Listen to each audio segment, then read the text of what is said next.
Depuis la reprise des activités du M23 en 2021, le conflit s'est progressivement étendu à plusieurs zones stratégiques, créant une crise humanitaire majeure et accentuant l'instabilité dans toute la région. Des centaines de milliers de civils ont été contraints de fuir leur foyer, tandis que les tensions politiques et militaires continuent d'alimenter l'incertitude quant à l'avenir du processus de paix. L'utilisation croissante de drones dans les opérations militaires marque également une nouvelle phase dans le conflit. Cette technologie permet de mener des frappes ciblées tout en réduisant les risques directs pour les combattants sur le terrain. Cependant, cette évolution soulève aussi des inquiétudes concernant l'escalade des capacités militaires des différents acteurs impliqués dans le conflit. Dans plusieurs régions du Nord Kivu et du Sud Kivu, les populations civiles continuent de vivre dans l'angoisse, craignant une intensification des combats et une extension des opérations vers d'autres villes importantes. La confirmation par l'AFC/M23 de la présence de commandos près de Kisangani démontre que le conflit pourrait prendre une dimension géographique encore plus large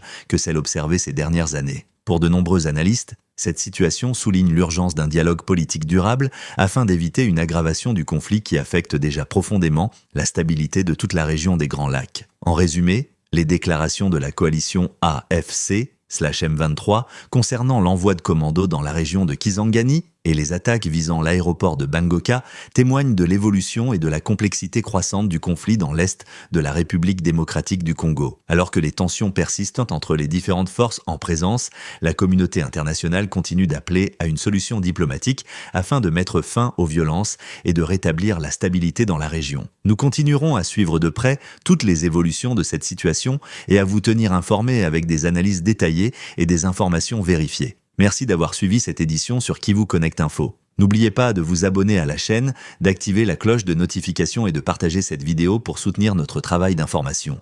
Depuis la reprise des activités du M23 en 2021, le conflit s'est progressivement étendu à plusieurs zones stratégiques, créant une crise humanitaire majeure et accentuant l'instabilité dans toute la région. Des centaines de milliers de civils ont été contraints de fuir leur foyer, tandis que les tensions politiques et militaires continuent d'alimenter l'incertitude quant à l'avenir du processus de paix. L'utilisation croissante de drones dans les opérations militaires marque également une nouvelle phase dans le conflit. Cette technologie permet de mener des frappes ciblées tout en réduisant les risques directs pour les combattants sur le terrain. Cependant, cette évolution soulève aussi des inquiétudes concernant l'escalade des capacités militaires des différents acteurs impliqués dans le conflit. Dans plusieurs régions du Nord Kivu et du Sud Kivu, les populations civiles continuent de vivre dans l'angoisse, craignant une intensification des combats et une extension des opérations vers d'autres villes importantes. La confirmation par l'AFC/M23 de la présence de commandos près de Kisangani démontre que le conflit pourrait prendre une dimension géographique encore plus large